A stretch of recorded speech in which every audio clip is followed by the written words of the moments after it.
first prenatal appointment together. Excited. Really excited.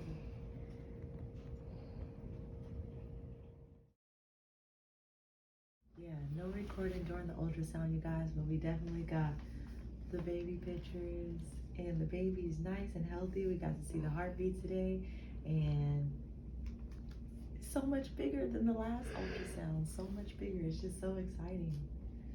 We're waiting for the nurse to come in. We're just gonna talk and, you know, do those things. This is probably my favorite part though. Everything else is just but it was really awesome. They got to use the goo and actually do it, you know, do the ultrasound on my belly instead of the vaginal ultrasound. So that was awesome, because in my last video I talked about how my first ultrasound was the vaginal one, where they, you know, put the thing up, and then, but they were able to see the baby no problem. They put the warm goo on my stomach, and then they turned it around. But look at baby, look how much bigger. Nice and healthy. So I'm excited, you guys. I'm definitely going to give you the after appointment hookup with all the information, and then of course the week 8, because right now I'm 8 weeks and 5 days. So all right guys, thank you. So this is update on the prenatal appointment that I had. I told you guys I would keep you guys updated week by week, and I'm 8 weeks and 5 days. So today I had my very first prenatal appointment. So I'm just gonna give you some insights about what they do and how I've been feeling all of week 8, that symptoms and everything. Me and my husband woke up this morning and we decided to get ready a little bit early today. They do tell you to drink a couple cups of water, and because they do make you do a urine test, and in the urine test they just check for like infections, UTIs, just stuff like that. Of course, make sure you're pregnant. But the first thing that we did is we got to the appointment, and of course we checked in your check-in paperwork, which is just a list of like medical history and stuff like that. There are some places where they'll actually like give you that information ahead of time, and you can do that before your appointment, which is pretty cool. But I just did it at the appointment. I just came early. So the first thing we did is the ultrasound. They took us back to the ultrasound room, and this time around it was really cool because the baby was bigger and it was just awesome. So this is my little gummy bear. I call it a little gummy bear because it looks like, this is my little baby at 8 weeks, 5 days. And it was so cool because the baby was moving. It was kicking its legs and moving its arms and just moving it around. It was so nice. So yes, let me just tell you, let me give you the rundown really fast. Right now I'm actually at work with my husband. I am just riding with him because our appointment was early and he had to work today. I just told him I would ride around with him for a little bit so that he didn't have to like take me home and then do stuff like get straight to work. So anyway, so yes, that's him in the background. I'm in his work car. The first thing we did is we did the ultrasound, and that was really cool. You know, I got more ultrasound pictures. And then after that, they took me into another room, and in the other room, we got to see the nurse, and of course they check your weight, check your vitals, blood pressure. After they do the vitals, then you just wait a little bit for the doctor to come in. I was feeling a little bit queasy because usually around this time, like my appointment was at 8:30 this morning. So usually I normally kind of feel queasy and, you know, just the morning sickness. And so they gave me some crackers and orange juice, and then the doctor came in.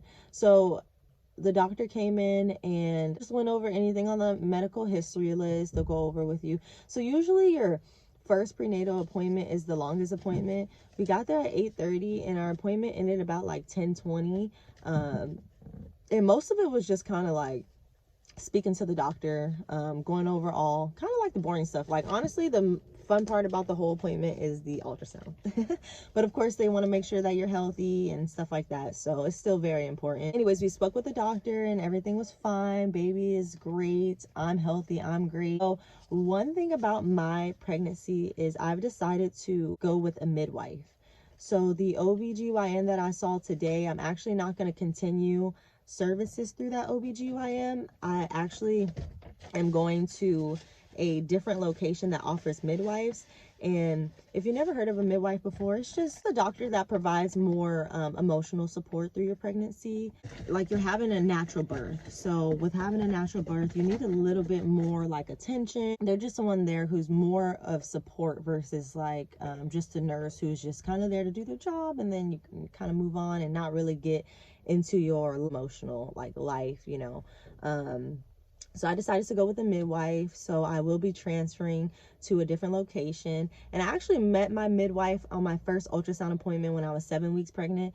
And her name is Julia, and she's wonderful. And just all in all, great vibe, great experience. My first time going to see her when I had my first bedside ultrasound when I was 7 weeks. I did go to this OBGYN just because I can't get into my other doctor until June. So it was very detrimental for me to see a doctor and have that first prenatal appointment and not wait until June, because I would have been about 16 weeks pregnant had I just waited. And it was one of those things where all the hospitals work very closely here. So me going to this appointment, all my stuff is automatically in the system, where when I do go back to that hospital with my midwife, they're able to see all the information from the OBGYN. So it is a little bit of a different experience, like I said, just because the midwife is a lot more on the emotional side. Things are a lot slower and they kind of take your time versus a regular nurse who, just kind of gets through the motions, I guess you can say. And hey, all props to you if that's what you like, that's what you want. But every woman is different, and I just knew I wanted someone a little bit more of that emotional support from my doctor. So I'm happy about that. My next appointment is going to be at the end of May, and it is with the same OBGYN that I went to today. So that appointment is for genetic testing. They'll be taking some blood work, just making sure the baby's everything is healthy and normal. They also will do the gender. Me and my partner did request that we do the blood test just because we want to have a gender reveal party. And because we are in Oregon, we're going to have the party in Phoenix. And really, if you do the blood test for the gender, it actually comes back faster than just waiting for the anatomy test. Usually the anatomy test is done anywhere between 16 and 20 weeks. Just more of, okay, let's go ahead and do the blood work. Let's get the results sent over to my mom so that we can get the party, going. And so, yes, so we find out the gender of the baby. Well, we don't find out, but we take the test for the gender of the baby on May the 27th. Of course, I'll keep you guys updated and everything recorded. So that's going to be very exciting. We'll probably have the gender reveal party in mid-June in Phoenix, Arizona. So that's going to be super exciting for us. I personally want a boy. My husband wants a girl. So it's just, I'm happy with the healthy baby. We both are. So yeah, it's really exciting.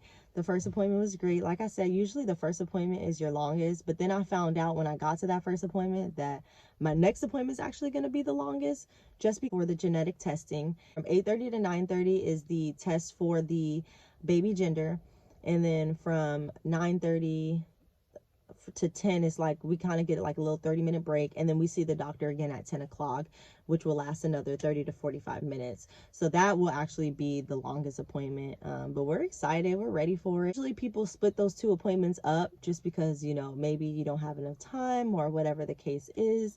You can split them up and that's okay too. But we decided to just do everything in that one day because we're just really excited. We want to know the baby gender and get everything going. But yeah, all in all, the appointment was great. No issues, no problems, and we're both really happy. And really, there's nothing more. I just want to keep you guys updated. Say that I would at least show you guys the first prenatal appointment. So just to go over really fast, just my symptoms with week 8. So when I first started out week 8, like I did some research and I'm like, how am I gonna feel in week 8? Because literally week 6 and 7 were my hardest weeks. Every single day I had sickness. Like I threw up literally every single day, and I just felt like, oh my God, am I gonna make it through this pregnancy? Like it's actually really hard, but I know that the outcome is gonna be far more like rewarding. So I'm going through the motion. It was surprisingly like that's the first 2 days of week 8, no sickness, no nothing. Like I was actually just great. I was fine. And then I think I spoke too soon, because then on that third day and so on for the rest of week 8, I just felt like it was just hard once again, just trying to keep things down. And it wasn't really bad where I actually couldn't keep things down. It was more of like, there's certain things that I can't eat, certain things that I used to eat before that is like no longer good or appealing to me. So it's just a matter of finding those things that work good for your body and stuff like that. It's kind of a challenge because you don't know until you eat it. And like that was my only thing. Really just get stronger. Like your sickness just gets stronger from here, but you just find ways to cope with it. You do. And I've been just finding my ways and getting through it. I realized fresh air works great for me. Like sometimes I just need to go and walk around outside and get out of the house.